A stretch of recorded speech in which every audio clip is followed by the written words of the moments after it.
제가 오늘 말씀을 준비하면서 한 분 떠오르는 분이 계십니다. 온누리 교회 김성묵 장로님이라는 분인데요.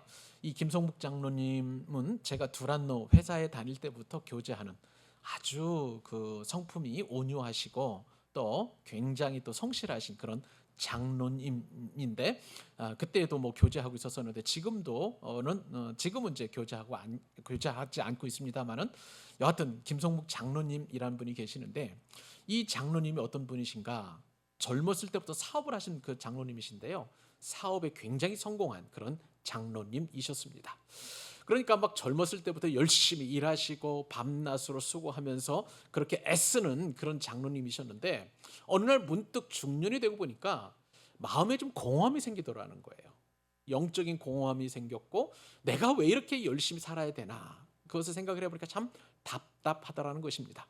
그리고 이 사업하는 일에 막 전심을 하고 온 정열을 쏟다 보니까 가정에 소홀할 수밖에 없었었고요. 어느덧 보니까 이 가정에 이제 그 위기가 닥쳤는데 이혼할 수밖에 없는 정말 힘든 그런 어떤 과정까지 이루게 되었다는 것이죠.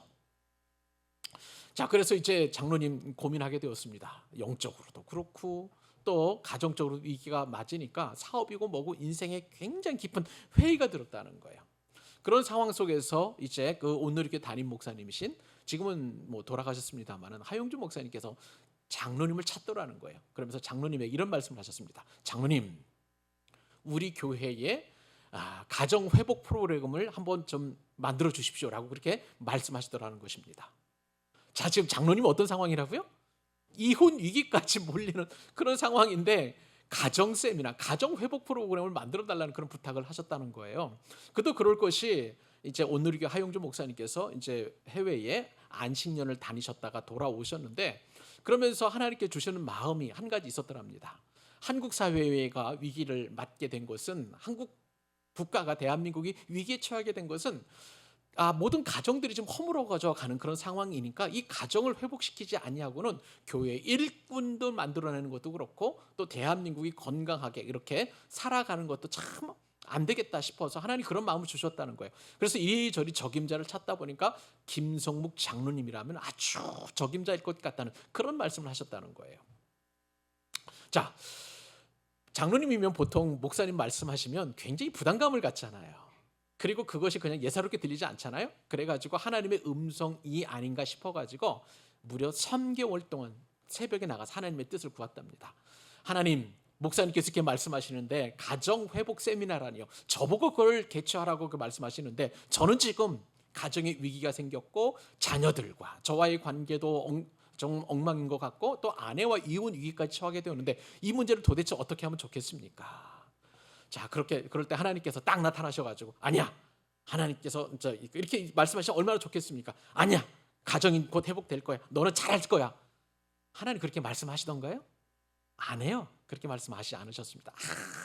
아무런 말씀이 없으셨고, 다만 이제 새벽 기도회 하면서 읽었던 말씀이 기억나는 거예요. 에스더 말씀인데, 자, 모르드게가 에스더에게 한 말씀, 여러분들 잘 아시는 그런 말씀이에요. 네가 왕후의 자리를 얻은 것이 이때를 위함이 아닌지 누가 알겠느냐. 우리에게도 가끔씩 이런 어떤 말씀이 들려올 때가 있잖아요. 자, 그러면서 그 말씀을 깊이 묵상을 하게 되었답니다. 그러니까 하나님께서 이렇게 위기를 맞게 된 것도, 사업에 성공한 것도, 또 가정적으로 또 어려움을 당한 것도 다 이때를 위함이 아닌지, 에스더는 왕후로서 이제 그렇게 이때를 위함이 여겼는데 우리에게 위기를 당하는 것도 이때를 위함이 아니겠느냐라는 그런 어떤 하나님의 음성 아닌 음성을 듣게 되었다는 것이죠. 그래서 그 음성을 듣고 그 말씀 앞에서 하나님 앞에 회개하고 또 기도하는 가운데 눈물이 그렇게 뚝뚝 나더라는 거예요.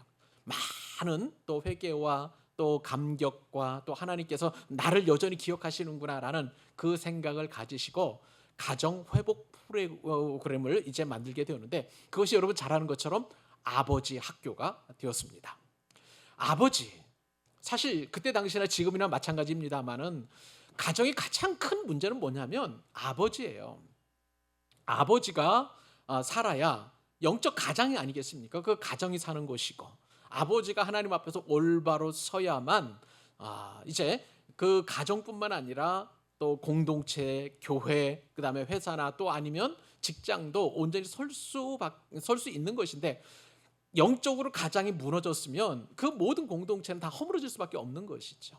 그래서 아버지를 세우는 그 사역을 감당하게 되었습니다.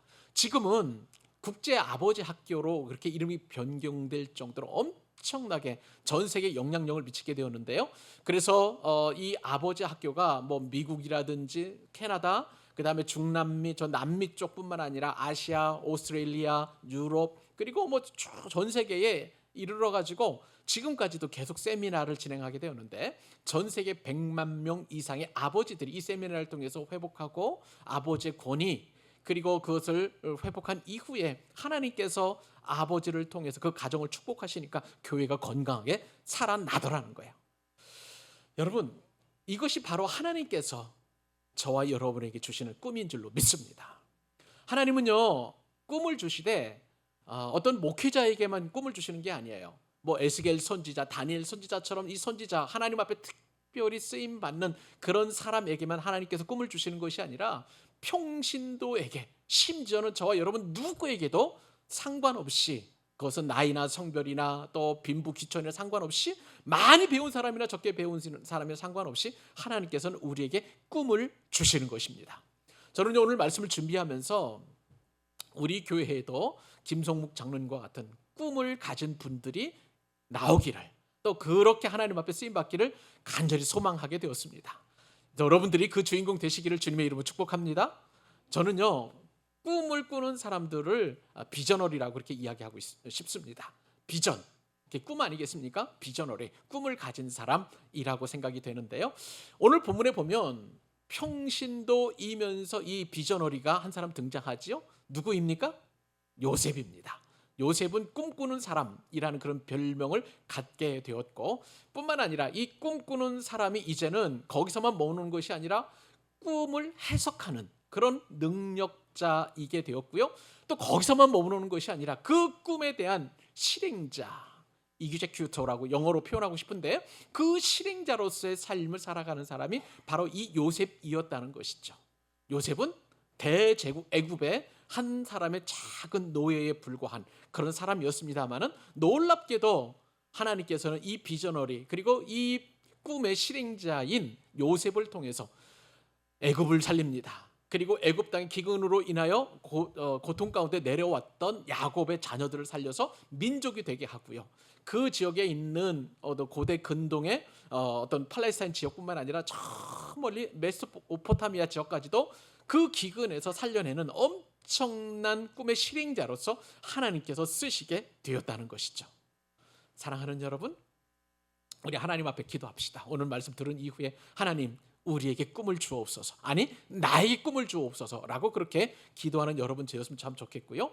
그리고 그 꿈을 이제 해석할 수 있는 해석자가 되게 해주십시오라고 기도하고, 거기서만 머무르는 것이 아니라 꿈을 실행하는 실행자가 되게 하여 주옵소서. 내가 지금 형편이 어렵고 상황이 넉넉하지 않는 그런 상황 가운데 있지만, 그러나 하나님께 손에 붙들림 바 되면 얼마든지 하나님 앞에 쓰임받게 될 줄로 믿습니다. 그래서 그것이 아주 작은 일부터 시작해서 어떻게 하나님께서 그 꿈을 이루어 가시고 실행해 가시는지 저와 여러분이 살펴볼 필요가 있는 것인데요. 오늘 말씀을 듣는 가운데 꿈의 실행자로까지 나아가는 저와 여러분 되시기를 주님의 이름으로 축복합니다. 자, 그러면 여러분, 꿈의 실행자라는 그런 제목을 가지고 오늘 말씀을 나누는데, 자, 꿈의 실행자에게 있어서 반드시 다가오는 어떤 삶의 한계가 있습니다. 자, 그건 뭐냐면요, 세상의 지혜는 반드시 한계가 부닥치게 되었고, 그 부닥친 한계 때문에 반드시 꿈의 실행자가 필요하다는 것을 세상이 알게 된다는 거예요. 그래서 세상의 지혜는 한계에 부닥치지만 그것은 오히려 꿈의 실행자에게서는 절호의 기회가 된다는 사실을 저와 여러분이 먼저 알 필요가 있습니다. 자, 오늘 다시 본문으로 돌아가겠습니다. 여러분, 바로가 꿈을 꾸었죠. 몇 번 꾸었습니까? 2번 꾸었어요. 그런데 그 꿈은 다른 꿈이지만 내용은, 그리고 의미는 같은 의미이자 내용이라는 것을 우리가 좀 알게 되는데, 그런데 이것을 애굽에 있는 수많은 그런 어떤 점술가들, 또 그 다음에 현인들, 애굽의 석박사 학위를 가진 사람들이 그 누구도 해석을 해내지 못했던 것이죠.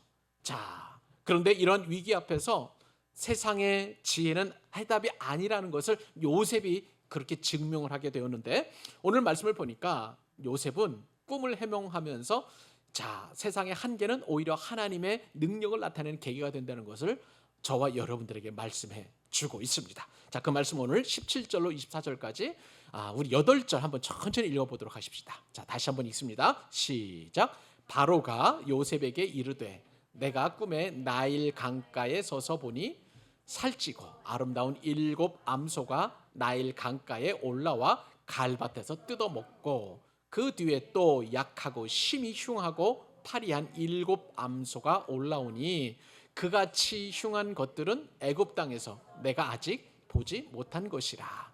그 파리하고 흉한 소가 처음에 7 살찐 소를 먹었으나 먹은 듯하지 아니하고 여전히 흉하더라. 내가 곧 깨었다가 다시 꿈에 보니 한 줄기에 무성하고 충실한 7 이삭이 나오고 그 후에 또 가늘고 동풍에 마른 7 이삭이 나더니 그 가는 이삭이 좋은 7 이삭을 삼키더라. 내가 그 꿈을 점술가에게 말하였으나 그것을 내게 풀이해 주는 자가 없느니라. 아멘. 여러분, 우리가 지난주에 살펴보았던 것처럼 꿈이 굉장히 기괴해요. 그렇죠? 소가 소를 잡아먹지를 않나, 이삭이 이삭을 잡아먹지를 않나. 이게 우리가 자연 법칙이나 우리 상식으로 도저히 이해할 수 없는 그 꿈을 바로가 설명하게 되었고, 우리가 이제 지난주에 이제 그 말씀 우리가 상고해 보면서 그 뜻이 꿈이 얼마나 이상한지 우리가 살펴보게 되었는데, 그런데 오늘 바로가 요셉에게 설명하면서 그 기괴한 꿈 내용을 이야기를 하는데, 꿈의 내용도 이상하고 지금 그리고 그 꿈에 풀이하는 과정도 이상한 것을 우리가 보게 됩니다.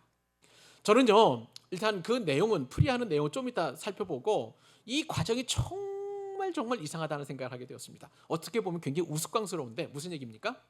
자, 여러분, 이 꿈을 누가 누구에게 얘기를 하냐면 그때 당시 세계 최강자인 바로가 일개 히브리 노예, 끌려오고 버림받고 그리고 잊혀졌던 그 요셉에게 자신이 꾼 꿈을 설명하는 거예요. 이 설명이 제가 보기에는 브리핑입니다. 여러분, 브리핑이라는 그 단어 의미 여러분 잘 아시면 이게 굉장히 이상하다는 거 알고 있어요. 여러분, 원래 브리핑은요, 조금 신분이나 지위가 낮은 사람이 권한이나 또 지휘권을 행사하는 사람에게 잘 설명하는 거예요. 그래서 최종 결재를 받는 것이 브리핑입니다. 맞죠? 자, 그런데 지금 어떤 상황이에요?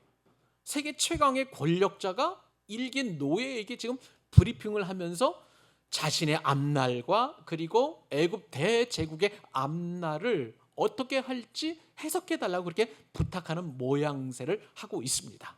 이것이 지금 해석하는 과정이에요. 제가 묵상하면서 참 이상하다라고 그렇게 생각을 하게 되었습니다.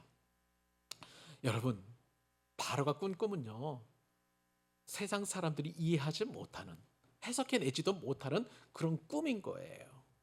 여러분 보세요. 애굽에는 서울대 나온 석박사가 없었겠습니까? 저 예일이나 하버드 나온 그런 최고의 지식층이나 또 권력층이 없었겠습니까? 아무도 이 꿈을 해석할 자가 없는데, 그런데 이 바로가 지금 요셉에게 그 꿈을 지금 해석해달라고 설명하고 있는 이 모습을 우리가 지금 보고 있는 것이죠. 그런데 자, 요셉이 거기에 대해서 기고만장한 것이 아니라 요셉이 어떻게 말하냐면, 자, 해석은 하나님께 있지 아니하니까.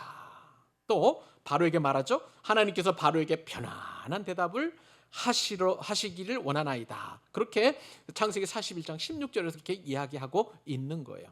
자, 인간적으로 보면 영적인 눈으로 육적인 눈으로 보게 된다면 이것이 지금 마치 바로 왕이 요셉에게 설명하는 것처럼 보이지만 실제적으로는 요셉 뒤에 계신 하나님 앞에 이 꿈을 해몽해 주기를 바라는 것이에요. 그러니까 이 꿈은 해석 과정도 이상하다, 내용도 이상하다라고 우리가 생각해 볼 수 있는 것이죠.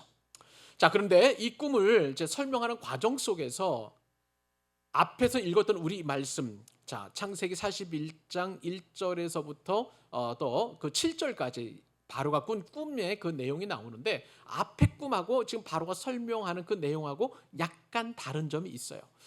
여러분들은 그냥 성경을 그냥 주일날 한번 읽다 보니까 그것을 잘 파악하지 못했습니다만은 저는 앞뒤 문맥을 연구해 보니까 다르긴 달라요. 몇 가지 좀 다른 점이 있더라고요. 자, 우선 첫 번째 꿈에서 나일강에서 살찌고 아름다운 7암소 이후에 올라온 7암소 있잖아요. 파리하고 흉한 그런 암소인데, 자 19절에 보니까 어떻게 표현되어 있냐면 약하고 심히 흉하고 파리한으로 그렇게 설명을 하고 있습니다만, 원래 근데 그 앞에 본문 보세요. 3절 보세요. 그러면 거기에는 어떻게 되어 있냐면 그냥 흉하고 파리하다라고 그렇게 간단하게 설명되어 있습니다. 근데 지금 보니까 영상이 꺼져 있는데, 네, 지금 보니까 어떤 문제가 있냐면 이 바로가 요셉에게 설명하면서 어떻게 이야기하냐면 부정적인 내용을 더 심화시킨 거예요. 그냥 앞에는 처음에는 그냥 흉하고 파리한데 지금 요셉에게 설명할 때는 약하고 심히 흉하고 파리한이라고 하면서 앞에 그 형용사가 더 붙습니다. 여러분, 이게 이제 말하는 사람의 습관 아니겠어요? 우리도 어떤 것을 강조하려고 하면 뻥을 치잖아요, 조금. 그죠? 그래가지고 조금 더 이렇게 섞어가지고 더 강조하려는 그런 의지. 우리가 보통 사람들 같은 경우는 다 그런 경향이 있는데, 지금 바로가 그렇게 뻥을 치면서 더 강하게 그렇게 강조하고 있는 꿈을 설명하고 있는 것을 보게 됩니다. 그리고 두 번째 꿈도 마찬가지예요. 자, 두 번째 꿈에서도 나중에 올라온 파리하고 흉한 소가 살찌고 기름진 소를 잡아 먹었음에도 불구하고 먹은 듯하지 않게 여전히 흉하였다라고, 이제 첫 번째 꿈을, 죄송합니다, 그 좀 더 부가적으로 설명을 하고 있죠. 두 번째 꿈도 좀 차이가 있는데 한 줄기에서 먼저 나온 7 이삭이 무성하고 충실했다라고 그렇게 설명하는 것은 동일합니다만은, 그런데 뒤에 올라오는 그 7 이삭, 자 6절에 보면 가늘고 동풍에 마른 7 이삭이라고 이렇게 표현되어 있는데, 근데 27절 오늘 본문에 보니까 요셉에게 설명할 때는 동풍에 말라서 속이 빈이라고 더 덧붙이는 것을 보게 됩니다.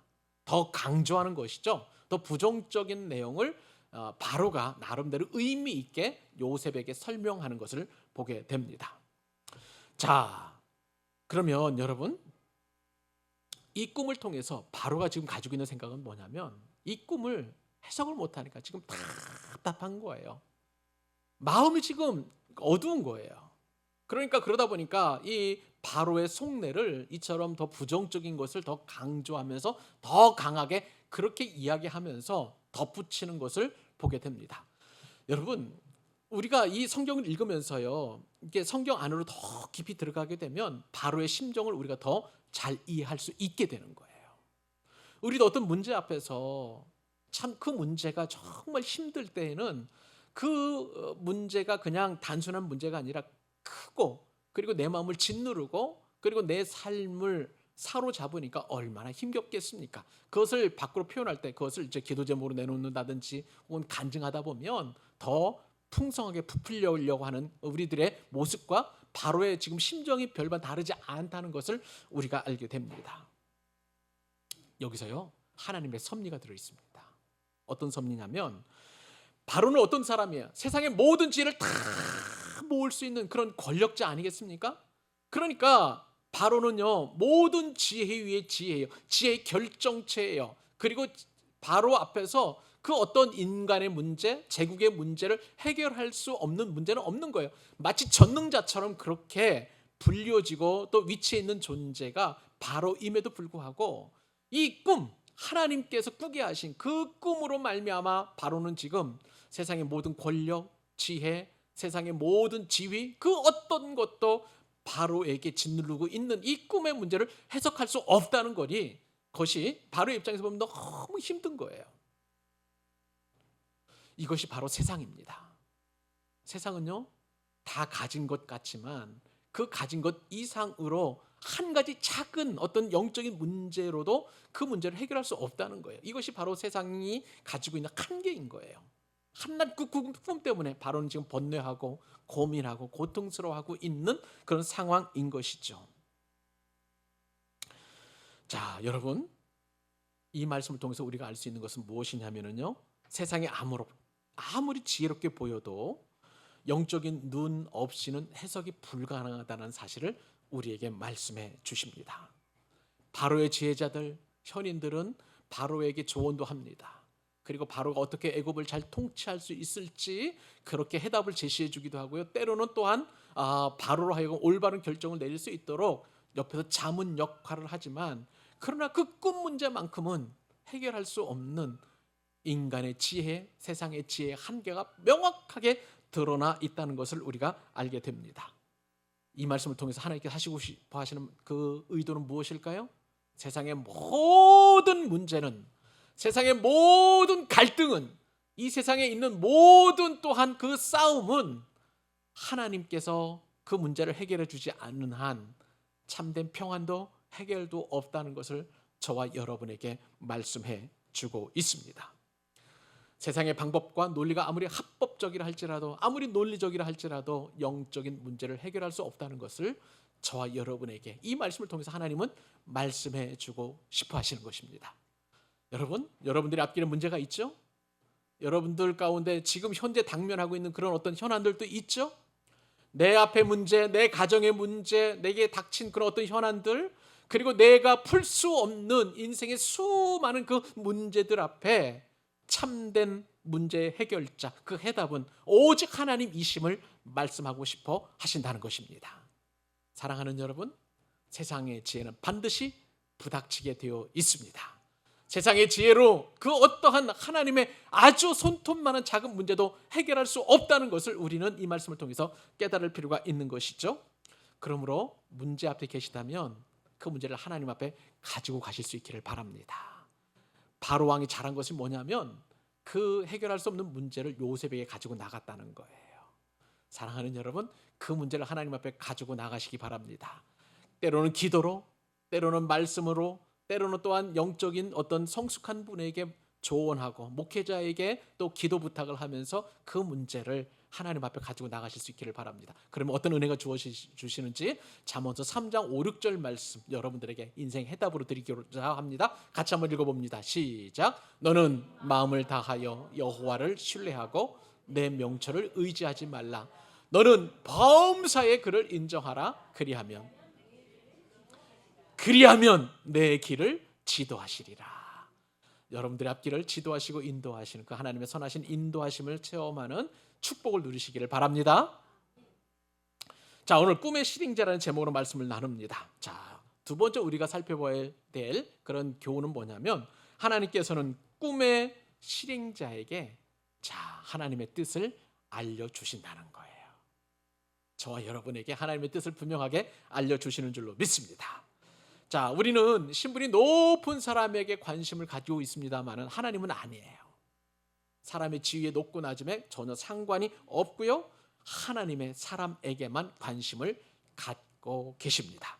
하나님께서는 하나님의 사람이 이 요셉을 통해서 어떻게 하나님의 뜻을 나타내 주시는지 분명하게 이렇게 설명을 하시죠.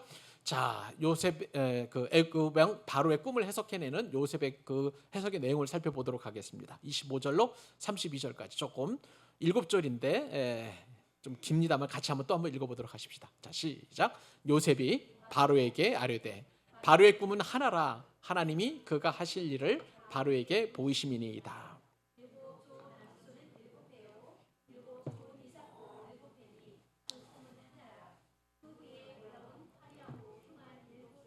(7년이요) 동풍에 말라 속이 빈 7 이삭도 7해 흉년이냐. 내가 바로에게 이르기를 하나님이 그가 하실 일을 바로에게 보이신다 함이 이것이라. 온 애굽 땅에 7해 큰 풍년이 있겠고 후에 7해 흉년이 들므로 애굽 땅에 있던 풍년을 다 잊어버리게 되고 이 땅이 그 기근으로 망하리니 후에 든 그 흉년이 너무 심함으로 이전 풍년을 이 땅에서 기억하지 못하게 되리이다. 바로께서 꿈을 2번 겹쳐 꾸신 것은 하나님께서 이 일을 정하셨음이라. 하나님이 속히 시행하시리니. 여기까지요. 자, 요셉이 지금 이제 꿈을 해몽해 가는데 데 있어서 요셉은 자신이 드러나는 것이 아니라 하나님을 자꾸 이렇게 드러내는 것을 보게 됩니다. 하나님을 강조하시는 것이죠. 하나님께서 이 꿈을 통해서 애굽에 역사하신다는 것을 분명하게 그렇게 증거하고 있습니다. 여러분, 지난 시간에 제가 설명을 드렸습니다마는 애굽 전체적으로 섬기는 신이 누구라고 그랬나요?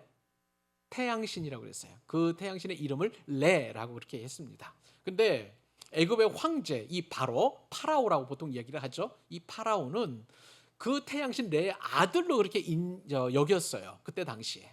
그렇기 때문에 그 태양신의 아들이라는 이름으로 호루스라고 그렇게 불렀습니다. 그러니까 신의 아들이니까 이 파라오도 신이라고 할 수가 있는 것이죠. 지금 그 신에게 자꾸 이 꿈의 해몽을 통해서 하나님이 어떤 분이신지, 그리고 이 제국을 어떻게 통치하시는지, 그분이 어떤 분이신지를 요셉이 설명하고 있는 것입니다. 이런 배경에서 요셉이 지금 꿈을 아주 선명하게 명쾌하게 해석을 하는데요. 자, 이제 그 명쾌한 그런 어떤 꿈을 해석 과정 가운데 한 두 가지 정도 선명하게 그렇게 이야기하는 내용이 있습니다. 첫 번째, 그것은 뭐냐면 이 두 꿈이 하나라는 거예요. 살찐 암소 흉하고 파리한 7암소가 그 살찐 암소 7마리를 잡아먹었다는 거. 그 꿈하고 그다음에 파리하고 또 흉측한 그런 어떤 7이삭이 그다음에 그 풍성하고 열매 맺는 그 7이삭을 잡아먹었다는 것. 꿈은 서로 다르지만 내용과 그 의미는 하나다라고 그렇게 선명하게 명쾌하게 바로에게 설명을 해 주었습니다. 자, 두 번째는 뭐냐면 7이라는 숫자가 그 상징하는 것처럼 7해 동안 풍년이 일어나게 될 것이고, 그 풍년이 너무 엄청난 그런 풍년인데 그 풍년에 소출한 그 곡식을 다 잡아먹을 정도로 그렇게 7해 흉년이 온다는 것, 그것을 요셉이 설명하고 있는 것을 보게 됩니다. 여러분, 7해 흉년이면 도대체 어느 정도 상황일까요? 이제 옛날에 속담에 이런 말이 있습니다. 1년 흉년이면 가정이 무너지고 3년 기근이면 나라가 흔들린다라는 그런 속담이 있는 거예요. 실제로 보니까요, 이 흉년이 얼마나 극심한 것인지 지난 2011년에 아프리카에 극심한 가뭄이 이제 일어나게 되었습니다. 그때에 이제 1년 동안 가뭄이 일어나게 되었는데 어떤 일이 일어나게 되었느냐? 동아프리카에 이제 강우량이 급감하면서 이제 가뭄이 들게 되었는데 그 가뭄의 직격탄을 맞은 나라가 에티오피아, 그다음에 소말리아, 케냐라고 하는 그 세 나라가 있는데 이 세 나라에서 1년 동안 비가 내리지 않음으로 말미암아서 기아자가 무려 1,300만 명에 이른다는 그런 통계가 있었습니다. 성경에서도 보니까요, 기근의 예가 있죠. 사무엘하 21장에서 이제 다윗 시대에 3년 기근이 일어나게 되었는데 이스라엘 백성들이 정말 굶주림에 시달리는 엄청난 고통에 시달리게 된 것을 우리가 알고 있습니다. 어디 그뿐인가요? 세계 역사에 보면은요, 이 기근 때문에 나라가 망하는 일들이 속출했던 것을 보게 됩니다. 자, 1845년부터 1852년까지 7년 동안 저 영국 옆에 아일랜드라는 곳이 있는데요, 영국 지방. 그 아일랜드 지방에 7년 동안 기근이 있게 되었습니다. 근데 그 기간 때문에 무려 100만 명 이상이 기아로 사망하게 되었고요. 그리고 200만 명 이상 기근을 피해서 이주해야 하는 엄청난 어려움을 겪게 되었다는 거예요. 그리고 여기서뿐만 아니라 우리가 잘 알지 못합니다만 세계사에 능통한 그런 어떤 분들 보면 히타이트 제국을 여러분 잘 아실 거예요. 이 히타이트 제국에 주전 1200년경에 기근이 몰려오게 되었는데 근동 지방의 기근이 강타한 바람에 이 엄청난 제국이 이 히타이트 제국이 멸망하는 그런 한 제국의 그 멸망이 바로 이 기근 때문에 일어나는 것을 역사는 그렇게 증명해 주고 있습니다. 자, 그런데 오늘 본문에 보니까 하나님께서 요셉을 통해서 이 애굽 땅에 7년 풍년 이후에 7년 기근을 보내시겠다라고 말씀하셨습니다. 자, 그렇다면 여러분, 이 기근은 보통 기근이 아닌 거예요. 바로 애굽 제국이 망할 수 있는 엄청난 기근이라는 것을 우리가 생각해 보아야 합니다. 이게 별로 이렇게 체감이 안 와닿으시죠? 여러분, 이제 2026년에 만약에 내년에 우리나라에 비가 오지 않았다 한번 가정해 보십시다. 봄부터 비가 오지 않으면 여러분 산불로 인해서 엄청난 피해를 입게 될 거예요. 그리고 모내기도 제대로 못할 거고요. 그리고 또 이 기근 때문에 여러분 밭작물, 곡식 그리고 뭐 과수, 과일 다 마른다고 하면 여러분 쌀값이 어떻게 될까요? 지금은 안정적이지만 2배로 오르게 됩니다. 그리고 1년 더 그 기근이 임하게 되면 쌀값이 5배가 되고요. 무려 7년 동안 기근이 생긴다면 여러분 아무리 돈을 많이 가져도 쌀 한 자루 사는 것이 쉽지 않을 거예요. 지금 이 상황에 지금 도래한다고 하니까 얼마나 바로의 마음이 통치자로서 어려울까 싶습니다.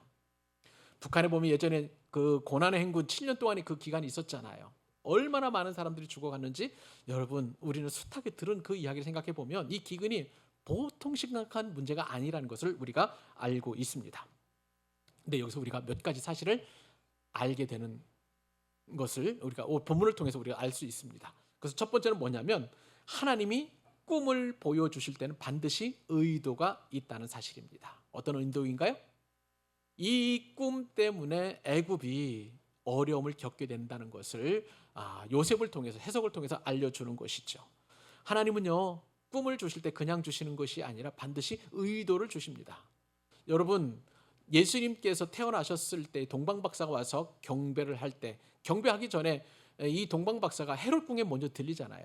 그래서 구주가 탄생하셨다는데 메시아가 탄생하셨다는데 당신은 알고 있어 했더니 헤롯 깜깜무소식이 몰랐던 소식이에요. 그래서 헤롯이 이제 그러면 찾아서 경배하시고 돌아오시다 다시 돌아와서 나한테 얘기 좀 나도 가서 경배하겠습니다라고 그렇게 얘기했는데 하나님께서 동방박사들에게 꿈을 주시잖아요. 헤롯에 가지 말고 돌아서 가라고. 이렇게 반드시 하나님의 의도를 꿈을 통해서 말씀해 주신다는 것입니다. 이게 첫 번째 꿈을 주시는 의미이고요. 두 번째는 보면 그 꿈은 주로 하나님의 종에게 보여주시지만 때로는 이방인들에게도 보여주신다는 사실이에요. 여러분 꿈은 하나님께서 우리에게 주시는 거 아니에요. 안 믿는 사람들도 절에 다니는 사람들도 꿈을 꿉니다. 그러니까 그 꿈은 이방인들에게도 얼마든지 주실 수 있다는 거예요. 성경에도 보면 이방인들이 꿈꾸는 사례들이 굉장히 많이 나와 있어요. 여러분 그랄 왕도 아브라함의 아내를 취하려고 했다가 하나님께서 경고하시고 꿈에 나타나서 경고하니까 그냥 아브라함에게 그냥 왜 이렇게 자기 아내를 누이라고 속였느냐고 그렇게 이야기하지 않았겠습니까? 이제 이렇게 말씀하시는 것이에요. 다니엘에도 보면 꿈에서 말씀하시는 그 느부갓네살에게도 나타나고 다리오 왕에도 나타나서 말씀하시는 하나님의 음성이 바로 그 꿈을 통해서 나타나기도 하죠. 또 세 번째 보면 하나님의 꿈은 세상 사람들이 절대 해석을 못한다는 것입니다. 여러분들이 그냥 꾸는 우리가 수시로 꾸는 그건 개꿈 말고요. 그 개꿈 말고 하나님께서 의도적으로 주시는 꿈은 세상 사람들은 절대 해석하지 못한다는 그런 뜻을 우리에게 말씀해 주고 계시는 것입니다. 여러분 우리가 꿈을 해석하는 것이 굉장히 중요한데 특별히 하나님께서 주시는 꿈, 그 꿈은 하나님께서 그 꿈을 통해서 우리에게 주시는 메시지는 굉장히 선명하고 단순합니다. 우리가 꿈을 해석하지 못하는 이유는 뭐냐면 거기에 자꾸 인간적인 생각들을 집어넣는 거예요. 고려해야 될 거, 그 다음에 또 빼야 될 거, 또 그 다음에 또 생각해야 될 것들을 자꾸 집어넣으니까 복잡해지는 거예요. 애굽 왕 바로가 자신이 꾼 꿈은 굉장히 선명하고 분명한데도 불구하고 해석하지 못하는 이유는 자꾸 자기 생각을 집어넣는 거예요. 이게 무슨 불길한 징조 같은데 뭘까? 우리는 말씀을 묵상하고 그리고 하나님의 음성을 묵상해야 되는데 그렇지 않고 그냥 이 꿈을 묵상하니까 여러분 지혜로운 하나님의 백성들은요 나를 묵상하지 않습니다. 나는 왜 이렇게 가난해? 나는 왜 이렇게 공부를 못해? 나는 왜 이렇게 어려워? 이렇게 나를 묵상하면 해답도 없는 거예요. 바로와 똑같은 상황이에요. 저 여러분들을 축복합니다마는 그런 묵상할 시간에 말씀을 묵상하시기 바랍니다. 아주 선명해요. 명쾌해요. 단순해요. 심플합니다. 그렇게 하나님께서는 분명한 그 뜻을 알려주신다는 것을 저와 여러분들이 깨달았으면 참 좋겠고요. 오늘 말씀을 통해서 우리가 적용할 것은 뭐냐면 우리가 하나님의 일을 할 때 하나님은 우리에게 아주 단순하게 말씀하신다는 것입니다. 내가 집어넣지 말아야 돼요. 가감하지 말아야 돼요. 뺄 거 빼고 집어넣을 거 집어넣고 고려할 거 고려하고 하지 말아야 됩니다. 여러분 아까 김성묵 장로님 말씀드렸잖아요. 김성묵 장로님은 자기가 한국교회를 살리기 위해서 한국 사회를 살리기 위해서 가정 학교 회복 프로그램 아버지 학교를 자기가 만들다고 하지 않았어요. 목사님을 통해서 그것이 하나님의 뜻을 깨닫고 그 일을 했더니 하나님께서 이렇게 엄청난 비전을 이룰 수 있는 그 실행제로 하나님께 세워 주셨다는 거예요. 여러분, 하나님은 우리에게 단순하게 말씀하십니다. 꿈의 실행자로서 그 일을 행할 수 있도록 꿈을 주시고 해석하게 하시고 그 일을 또한 실행할 수 있도록 저와 여러분의 은혜와 능력을 주시는 것입니다. 그러니까 어떤 일을 계획하고 고민할 때는요, 하나님께 직접 물으십시오. 그래도 해답을 모를 때는요, 저에게 찾아오셔서 지혜를 구하실 수 있기를 바랍니다. 그러면 저는 그래도 말씀을 해석하는 사람이니까 저와 여러분들에게 적어도 하나님의 뜻을 전할 수 있는 큰 은혜는 있지 않겠습니까? 그런 지혜로운 여러분 되실 수 있기를 간절히 소망합니다. 마지막 한 가지 간단하게 말씀을 나눕니다. 꿈의 실행자로서 하나님께서 또 어떤 은혜를 주실까? 하나님은요, 놀랍게도 지금 이 순간 하나님의 꿈을 이루어가고 실행할 그 실행자를 찾으신다는 거예요. 자, 요셉이 지금 본문에 보니까 꿈을 이제 해몽을 했습니다. 여기까지는 지난번에 술 맡은 관원장, 똥 맡은 관원장의 꿈을 해몽할 수 있는 것과 같은 이제 단계까지 이르렀어요. 그런데 오늘 본문에 보니까 요셉이 거기서만 끝나는 것이 아니라 이 문제를 어떻게 해결할지 그렇게 해석의 방법을 알려주는 거예요. 근데 이것은 굉장히 위험한 일입니다. 왜 그런지 말씀 먼저 읽고 한번 또 그 내용을 살펴보도록 하죠. 자, 33절 36절 넉절입니다. 같이 마지막 읽어주세요. 시작. 이제 바로께서는 명철하고 지혜 있는 사람을